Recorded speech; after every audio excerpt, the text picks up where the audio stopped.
Hi friends, BHEL ஷேரோட Q4 results வந்திருக்கு. லாபம் வந்து 3 மடங்கு அதிகரித்து 1600 கோடியாக இருக்குது. இது காரணம் வந்து நல்ல சேல்ஸ் அண்ட் ப்ராஃபிட் இன்க்ரீஸ் ஆனது தான். கரண்ட் ப்ரைஸ் வந்து 377 ரூபா இருக்குது. Return on equity 6.29%. லாஸ்ட் 1 மந்த்தாகவே இந்த ஷேர் நல்லாவே ஏற்றம் கொடுத்துட்ருக்கு. இவங்க வந்து பவர் பிளான்ட் எக்யூப்மெண்ட் மேனுஃபேக்சரிங் பிஸ்னஸில் வந்து லீடிங்கில் இருக்காங்க.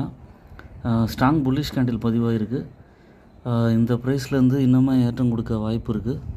அனதர் ஒரு 10 to 15% வரைக்கும் ரிட்டர்ன் கிடைக்கிறதுக்கான பாசிபிலிட்டிஸ் இருக்குது. ஏற்கனவே கன்சிடர் பண்ணியிருந்தீங்கன்னா ஹோல்ட் பண்ணுங்கள். நிறையா குவான்டிட்டிஸ் இருக்குன்னா கொஞ்சம் பார்ஷியல் ப்ராஃபிட் புக் பண்ணிவிட்டு அதுக்கப்புறமா மீதி ஷேர்ஸை ஹோல்ட் பண்ணுங்கள். புதுசாக இப்போ கன்சிடர் பண்ணாலும் பண்ணலாம். இந்த ப்ரைஸ்லேருந்து உங்களுக்கு 10 to 15% வரைக்கும் ரிட்டர்ன் கிடைக்கிறதுக்கான வாய்ப்புகள் ஃப்யூச்சரில் இருக்குது. பிஹெச்இஎல் ஷேர் லாங் டேர்ம்க்கு ஏற்ற ஸ்டாக்.